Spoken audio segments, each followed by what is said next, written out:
Assalamualaikum warahmatullahi wabarakatuh. Alhamdulillah.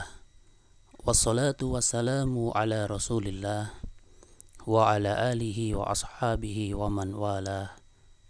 Amma ba'du. Ikhwani wa akhwati yang kami hormati, rahimani wa rahimakumullah. Alhamdulillahi rabbil alamin. Kita bersyukur kepada Allah Ta'ala atas seluruh limpahan nikmatnya kepada kita, sehingga kita masih bisa melakukan aktivitas sesuai dengan apa yang dicintai dan diridhoi oleh Allah Subhanahu wa Ta'ala. Semoga semua aktivitas kita bisa bernilai ibadah yang pahalanya nanti akan kita dapatkan di akhirat kelak. Amin ya rabbal alamin. Sholawat serta salam semoga tetap terlimpah kepada junjungan kita Nabi besar Muhammad sallallahu alaihi wasallam beserta keluarganya, para sahabatnya dan para pengikutnya sampai akhir zaman. Ikhwani wa akhwati yang kami hormati, rahimani wa rahimakumullah. Pada kesempatan kali ini kita akan mempelajari tentang tahapan-tahapan di dalam pengumpulan Al-Quran. Kita lihat apa yang ada di buku kita. Jam'ul Qur'ani fi marahilihis salasi. Pengumpulan Al-Quran pada 3 tahapannya. Ya, marahilihis salasi.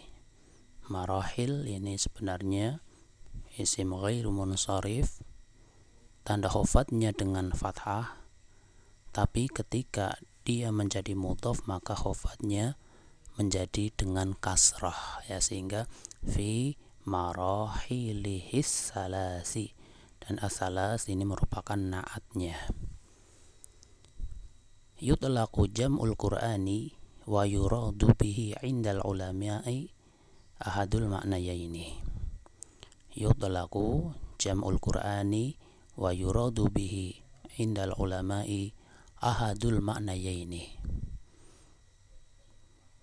Dimutlakan istilah pengumpulan Al-Quran ketika kita mendengar ada ungkapan pengumpulan Al-Quran. Maka yang dimaksud dengan pengumpulan Al-Quran menurut para ulama itu tidak lepas dari salah satu dari 2 makna. Ya, tidak lepas dari salah satu di antara 2 makna. Ketika disebut pengumpulan Al-Quran, maka kita lihat al-ma'nal awwalu, makna yang pertama adalah jam'uhu bima'na hifdhihi fis suduri.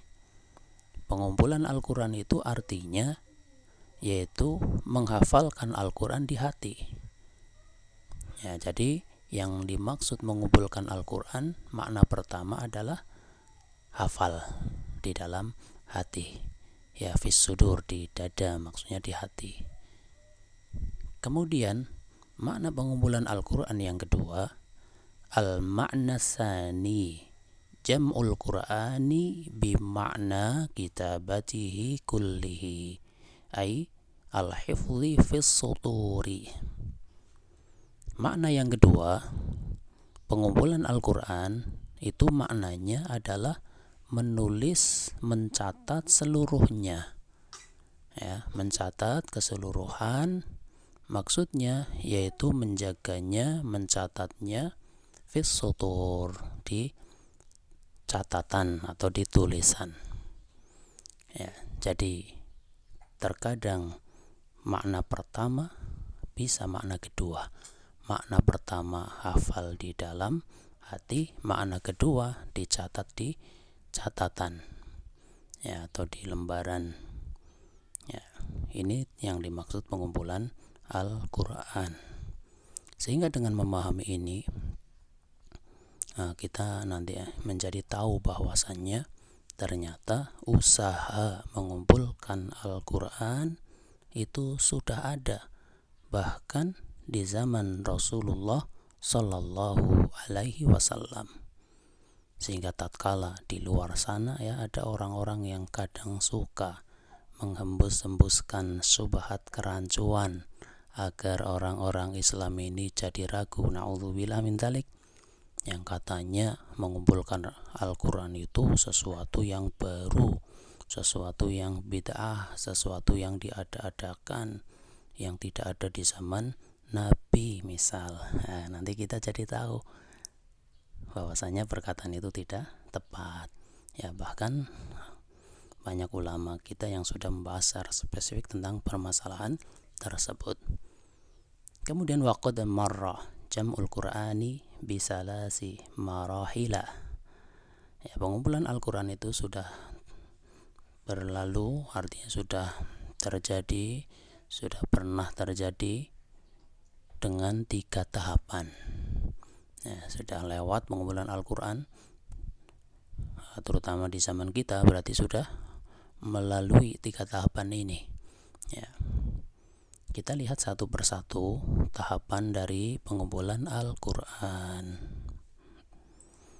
Al-marhalatul ula, ya, kita lihat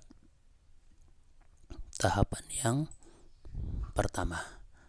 Al-marhalatul ula, jam'ul Qur'ani ala ahdin Nabi sallallahu alaihi wasallam, yaitu pengumpulan Al-Quran di masa Nabi sallallahu alaihi wasallam.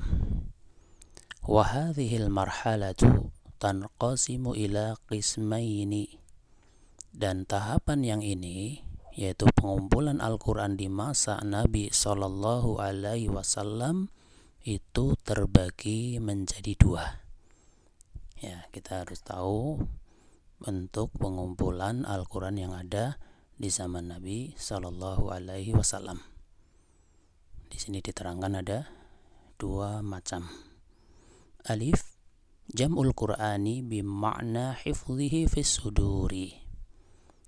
Alif atau yang pertama, bentuk pengumpulan Al-Quran di masa Nabi adalah pengumpulan Al-Quran dengan makna yaitu menghafalnya di hati.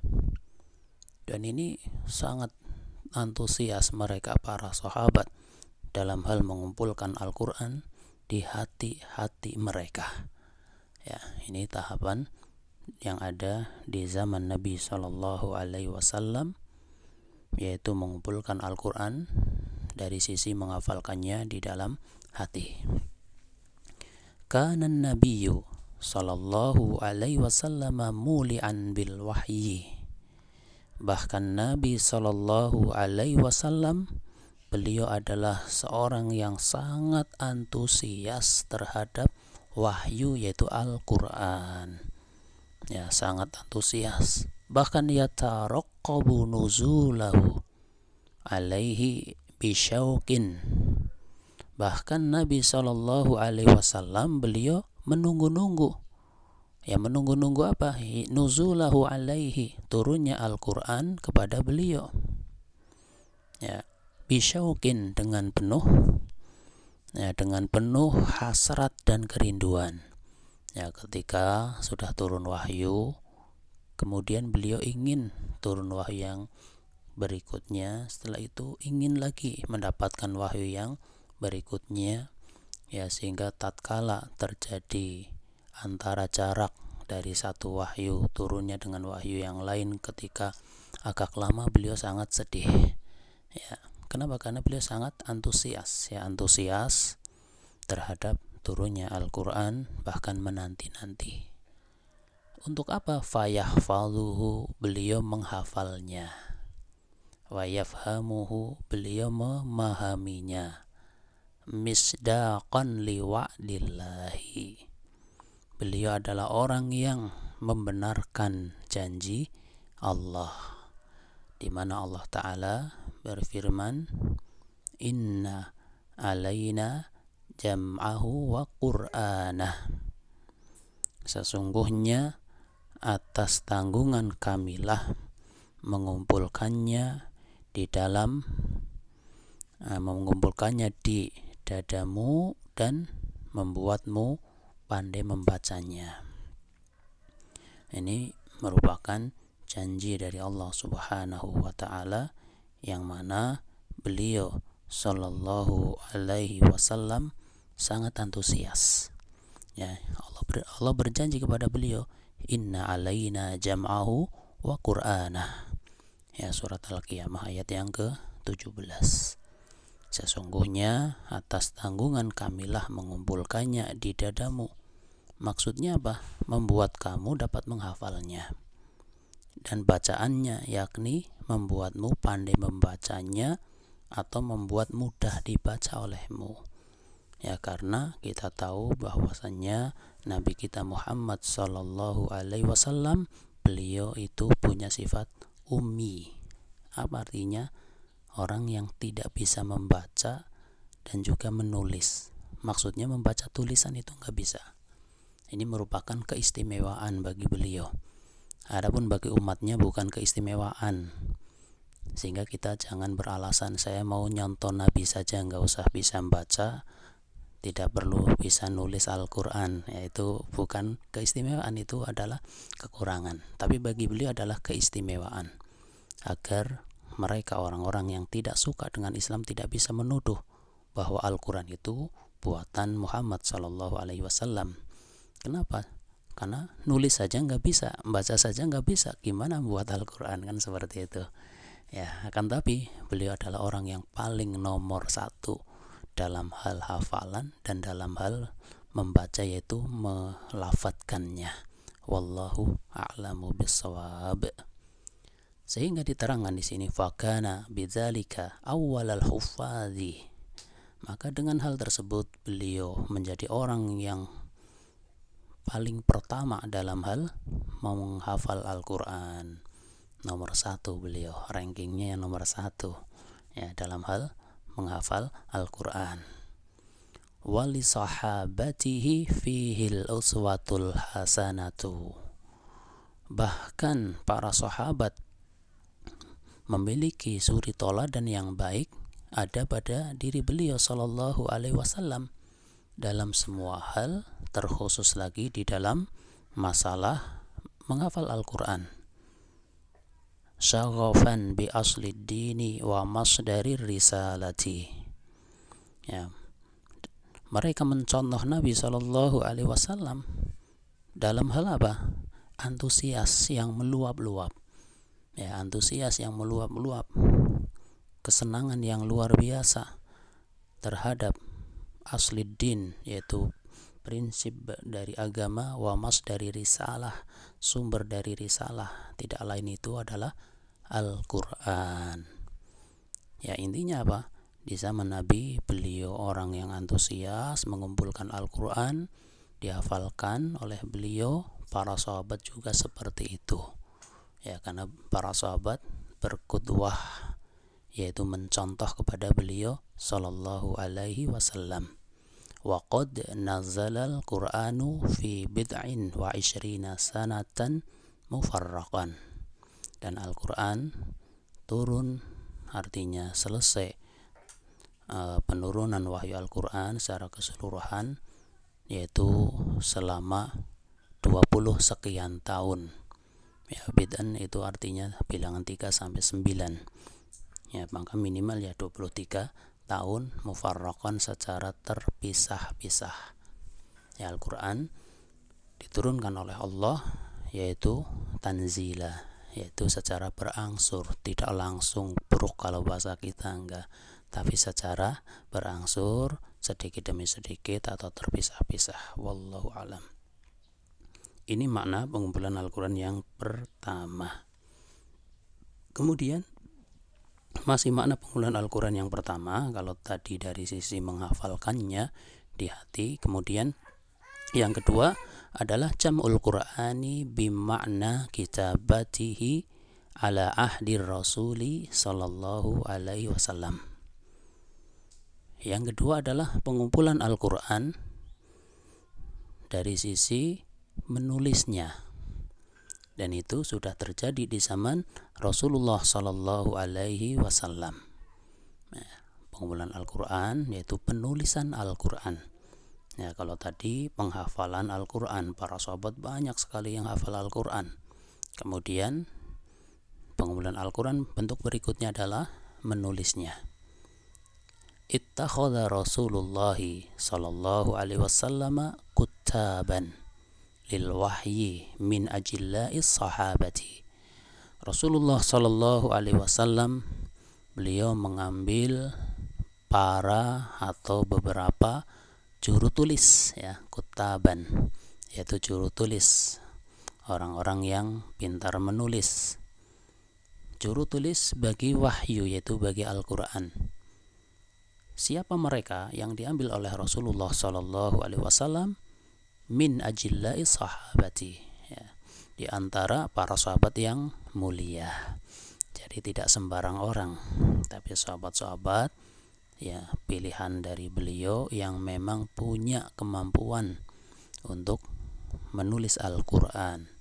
Contohnya seperti siapa? Ka'aliyin, seperti sahabat Ali, wa Muawiyah, dan sahabat Muawiyah, wa Ubay bin Ka'bin, sahabat Ubay bin Ka'ab, wa Zaid bin Sabitin, dan Zaid bin Sabit. Tanzilul ayatu faya'muruhum bikitabatiha wa yurshiduhum ila mawadhi'iha min suratiha. Maka tatkala turun sebuah ayat, Nabi kita Muhammad sallallahu alaihi wasallam memerintah kepada para sahabat tadi. Siapa sahabat tadi?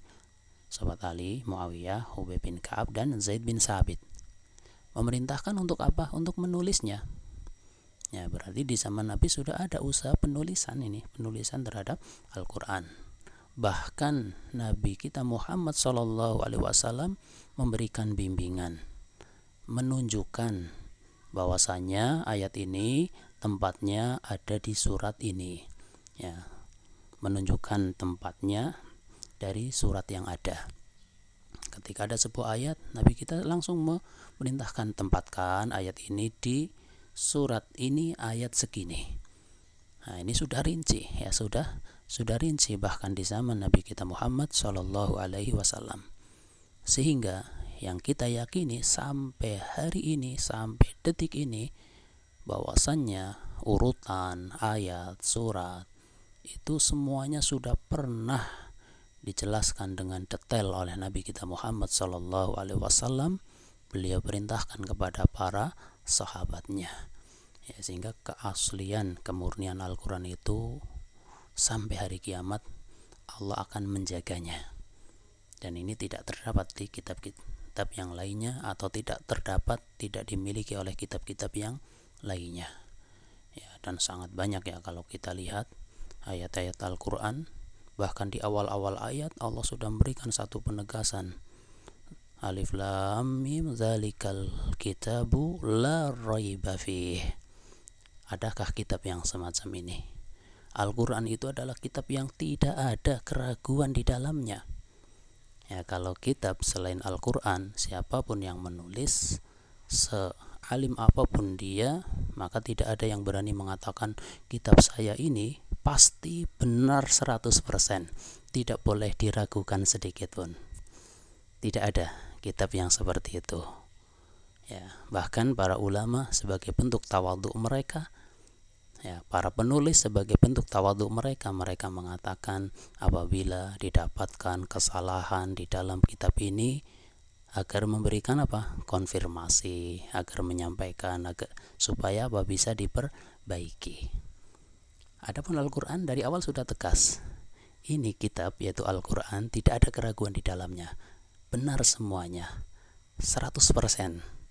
Ya, bahkan orang yang ragu ditantang oleh Allah Subhanahu wa ta'ala, kalau ragu, wa in kuntum fi raibim mimma nazzalna ala abdina fa'tu bi surah. Jika kalian ragu terhadap kebenaran Al-Quran yang telah diturunkan kepada hamba kami yaitu Muhammad, coba datangkan satu surat, tapi mim mislih, yang semisal, yang kualitasnya sama dengan Al-Quran. Maka tidak ada seorang pun yang mampu, bahkan manusia, jin, kumpul jadi satu, merumuskan satu surat yang kualitasnya sama dengan surat yang ada di dalam Al-Quran. Mereka tidak akan mampu, ya. In kuntum shodiqin, jika kalian orang-orang yang benar. Maka inilah luar biasanya Al-Quran. Bahkan dengan kalimat fa illam taf'alu, jika kalian tidak bisa membuatnya. Kalau ada kalimat jika, berarti kan seakan-akan ada kemungkinan bisa gitu kan ya. Jika kalian tidak bisa membuatnya, seakan-akan ada peluang, berarti punya kemungkinan bisa membuat. Tapi dengan tegas Al-Quran langsung memberikan satu vonis, jika kalian tidak bisa membuatnya dan pasti tidak akan pernah bisa membuatnya. Ya, ini luar biasanya Al-Quran. Ya, kembali ke sini. Ya, sehingga kita tidak boleh ragu sedikit pun terhadap kebenaran Al-Quran, baik dari sisi yang dihafal ataupun dari sisi yang ditulis. Kenapa? Karena Allah menjaganya. Yang menjaganya dengan dua cara tadi. Masih banyak para penghafal Al-Quran dan masih terlihat tulisan-tulisan Al-Quran yang sesuai persis dengan yang ada di zaman Nabi kita Muhammad SAW. Kembali ke sini, beliau menunjukkan kepada mereka para penulis mushaf tersebut tempatnya dan juga suratnya. Hatta tudhaharul ayatu fis suturi, sehingga ayatnya menjadi tampak terlihat di catatan atau di tulisan. Wal jam'i fis suduri, dan juga pengumpulannya yaitu dari sisi menghafalkannya di hati, sehingga menjadi lengkap. Tertulisnya ada, yang dihafal juga ada, yang menulis ada, yang menghafal juga ada, bahkan yang menghafal sangat banyak, terutama di zaman para sahabat mereka sangat banyak. Fakanu yaktubuna al-Qur'ana, maka mereka yaitu para kutab tadi, para penulis mushaf tadi, mereka menulis Al-Quran fil lihafi, ada yang ditulis di batu, wariqai, ditulis di kain, wal aktabi, di kayu, wal usbi, di pelepah kurma. Ini media ketika itu. Media ketika itu nulisnya bukan seperti sekarang ya. Sekarang Masya Allah sudah dipermudah oleh Allah Ta'ala, yaitu nulis di kertas ya, bahkan sekarang bisa nulis di file-file gitu ya, bukan lagi di kertas. Luar biasa perkembangannya. Adapun di zaman dahulu yaitu ditulisnya di batu, mungkin di kain ya, di kayu, di pelepah kurma ya. Tapi masalah inilah barokah dari Al-Quran. Kemudian hadza yadullu ala madal masyaqqati allati yatahammaluha as-sahabatu fi kitabatil Qur'ani. Ini yaitu kisah ini menunjukkan betapa masakohnya atau seubahnya kesulitan, kesukaran, tingkat kesukaran yang dipikul oleh para sahabat di dalam menulis Al-Quran. Dari sisi medianya ini masih sangat sederhana ya. Medianya itu apa tadi, ada batu, ada kain, ada kayu atau pelepah kurma ya. Artinya sesuatu yang bisa ditulis, dijadikan, dimanfaatkan untuk menulis. Ini menunjukkan betapa tingkat masakohnya, yaitu kesukarannya yang dialami oleh para sahabat. Haitsu lam yatayassar lahum adawatil kitabati illa bihadhil wasaili, ya, di mana tidak mudah untuk mereka mendapatkan alat-alat fasilitas penulisan melainkan dengan wasilah tadi ya, dengan media tadi, dengan batu, dengan kain atau kayu atau pelepah kurma. Sehingga apa yang dilakukan, dikombinasikan. Fa'adhaful kitabata ilal hifdhi, maka di samping mereka menulis, mereka juga berusaha menghafalkannya ya. Karena tulisannya masih terbatas, maka masing-masingnya berusaha mengumpulkan Al-Quran dengan cara menghafalkannya. Wa kana sahabatu ya'riduna ala Rasulillahi sallallahu alaihi wasallam ma ladaihim minal Qur'ani hifdhan wa kitabatan. Dan para sahabat mereka memperlihatkan, atau kalau bahasa kita ya mempresentasikan kepada Rasulullah Sallallahu Alaihi Wasallam apa-apa yang ada pada mereka berupa Al-Quran dari sisi hafalan dan tulisan. Ini terjemah berlafaz gitu ya. Dan mereka para sahabat memperlihatkan atau mempresentasikan kepada Rasulullah Sallallahu Alaihi Wasallam apa yang ada pada mereka berupa Al-Quran dari sisi tulisan dan dari sisi hafalan dan tulisan. Ya, untuk menerjemah yang semacam ini maka bisa dengan cara kita lihat di situ ada maf'ul bih berupa ma-nya isim mausul yang mana ini bersifat umum diikuti dengan minnya ini bersifat menjelaskan dari ma yang ada. Ya, minnya merupakan min bayan penjelas dari ma. Ya, sehingga bisa dengan cara para sahabat mereka mempresentasikan atau memperlihatkan di sini langsung kepada bayannya, min bayannya, mempresentasikan atau memperlihatkan hafalan dan tulisan Al-Quran mereka kepada Rasulullah Sallallahu Alaihi Wasallam. Para sahabat mereka memperlihatkan atau mempresentasikan hafalan dan tulisan Al-Quran mereka kepada Rasulullah Sallallahu Alaihi Wasallam. Wa qubida Rasulullah sallallahu alaihi wasallam wal Qur'anu mahfudun fis suduri wa maktubun fis suhufi ala nahwi ma sabaqa wa hadhihi hiyal marhalatul ula fi jam'il Qur'anil Karimi. Dan beliau sallallahu alaihi wasallam tatkala diambil nyawanya dalam arti meninggal dunia, ya waqubida Rasulullah, dan tatkala beliau meninggal dunia yaitu diwafatkan oleh Allah Ta'ala dalam keadaan, ya wawunya wawu hal ya, dalam keadaan ketika beliau meninggal itu dalam keadaan Al-Quran sudah dihafalkan di hati para sahabat, bahkan tertulis di suhuf. Ya, suhuf ini masih lembaran-lembaran ya seperti tadi ala nahwi masabaqah. Suhuf tertulis di suhuf sesuai dengan media yang tadi disebutkan. Ada yang di batu, di kain, di kayu, di pelepah kurma itu. Ini ketika beliau meninggal, Al-Quran sudah seperti itu, sudah sempurna dihafalkannya dan juga sudah ditulis. Wa hadhihi hiyal marhalatul ula fi jam'il Qur'anil Karimi. Ini merupakan bentuk tahapan pertama dalam hal pengumpulan Al-Quran. Demikian ikhwani wa akhwati yang kami hormati, rahimani wa rahimakumullah. Pada kesempatan kali ini kita sampaikan tahapan pertama terlebih dahulu. Insyaallah kita akan lanjutkan pada tahapan yang berikutnya dan berikutnya. Atas kesalahan, kekurangan saya minta maaf yang sebesar-besarnya. Wallahu a'lamu bishawab. Subhanakallahumma wa bihamdika asyhadu an la ilaha illa anta astaghfiruka wa atubu ilaik. Wassalamualaikum warahmatullahi wabarakatuh.